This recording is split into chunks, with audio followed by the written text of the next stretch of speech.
unaweza kutumikia Mungu kwa njia mbalimbali. Is it clear?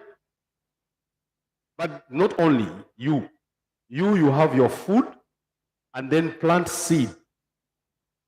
Ingia kwa sako, ingia kwa nini, hiyo mbegu unaweza kuiongeza ili usikue maskini kesho ukarudi kama tena kwa Mungu kumwambia God sina. Atakwambia you are supposed to be wise in the kingdom of God.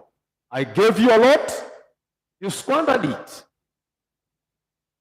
Bwana asifiwe. Sometimes, can I talk to you? Naweza kuzungumza na nyinyi. Sometimes when you get a good money, it's not time to go and do your hair mahali unachajiwa 5,000.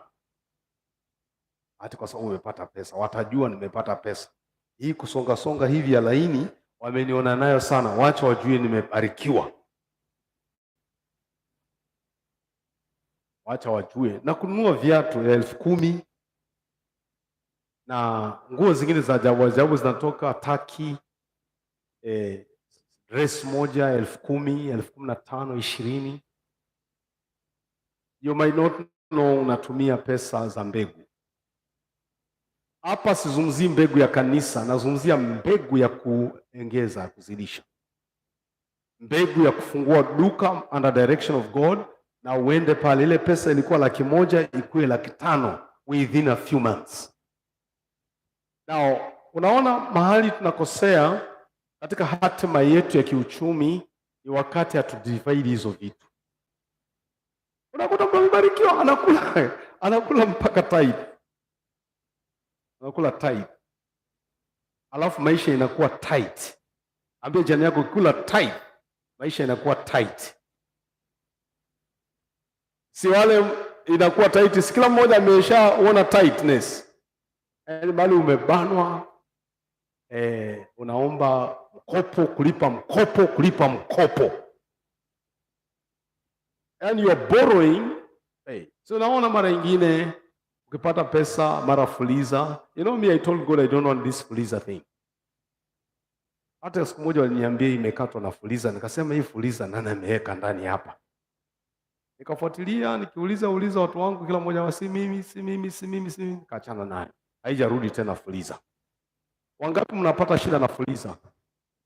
Na watu kutaka kuwatumia pesa, usitume kwa hii namba. Kuna shida gani?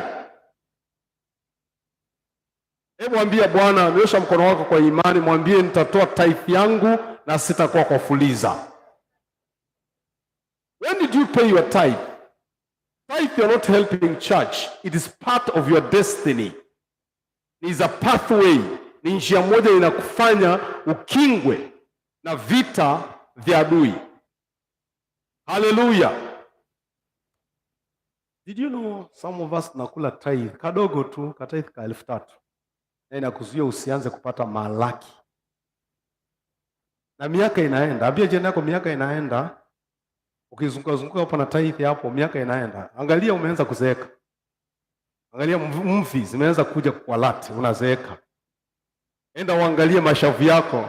Frame imeanza kuonekana, mifupa imeanza kuonekana. Inakwambia endelea kula tithe. You're becoming tight. Mungu hajakunyima chakula chako, hajakunyima mbegu, lakini unakula mbegu, unakula tithe na unakula na chakula. Na tena tukuoni ukiwa na afya yote sana, hata kama ni kunona tu unaona. Sio kwamba ati ni afya. Because destiny is including other people. That's why you must have a burden for missions. Narudia tena, ile kazi unaomba upewe, Mungu anaweza kukupatia, lakini usio kumsahau. Waisraeli waliambia kwamba msimsahau Mungu mtakapojenga manyumba, mtakapofanya nini? Mtakapopata hizo vitu vyote mlikuwa mnang'ang'ania, msije mkamsahau Mungu. It is wickedness when we forget God. It's like forgetting where you have come from. Church should not be poor.